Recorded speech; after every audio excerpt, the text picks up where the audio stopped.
May we get your Ito na reaction ang to Senator Jinggoy's ay magbibigay ng pahayag statement sa that there was an effort to convince him to join the minority, and then ang kapalit nun is he will be cleared from the cases that he was facing.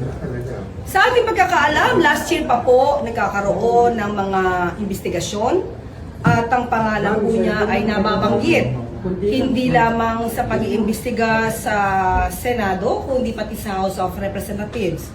At sila din po ay pinatawag sa ICI. At ang pangalan din po ni Senator Jinggoy ay nabanggit po sa partial or partial report ni Senator Lacson.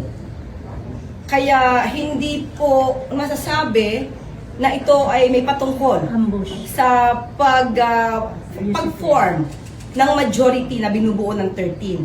So, hindi naman po masasabi na ang kaso ay dapat na ma-dismiss lang dahil lang sa pagpunta niya o paglipat niya sa minority.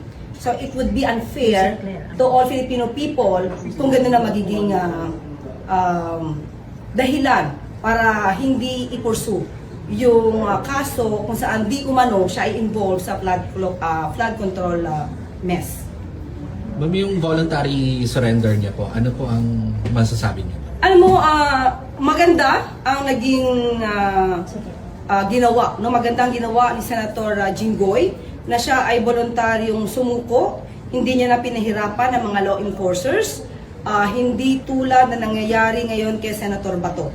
Yan po ang dapat na ginagawa ng isang taong alam niya po na may valid warrant of arrest. Ma'am, how does the palace respond to the allegations of majority members sa Senate na politicking daw po itong ginagawang pagsasampa ng kaso and arrests against some of their members? Is it not the other way around? Dahil ang ngayon, ang bumubuo halos na majority, sila yung merong issue.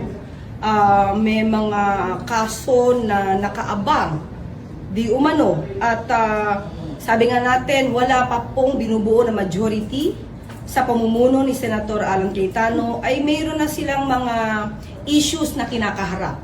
So hindi ba kabaliktaran yung sinasabi, baka sila yung namumulitika at hindi ang ehekutibo. Just to clarify what you said, does this mean that tama po ba yung pagkakaintindi na ginagawa nilang dahilan or nililipat nila sa administration yung burden para magkaroon ng ibang dahilan yung kanilang kaso? Yun po yung nakikita natin. Dahil sabi nga natin, hindi ito bago.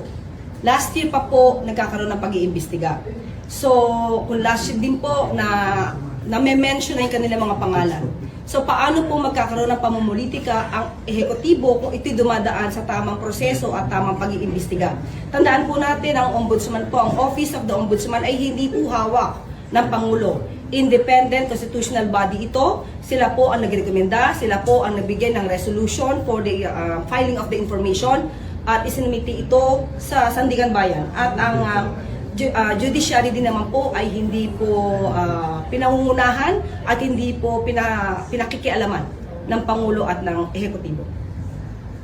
Salamat. Claim ng palace na dinidispute yung sinasabi ni Senator Jinggoy when in fact it's a he said versus you said kind of thing right now. Bago niyo po kami tanungin, mas magandang siya muna ang tanungin niyo tungkol sa kanyang mga ebidensya patungkol siya.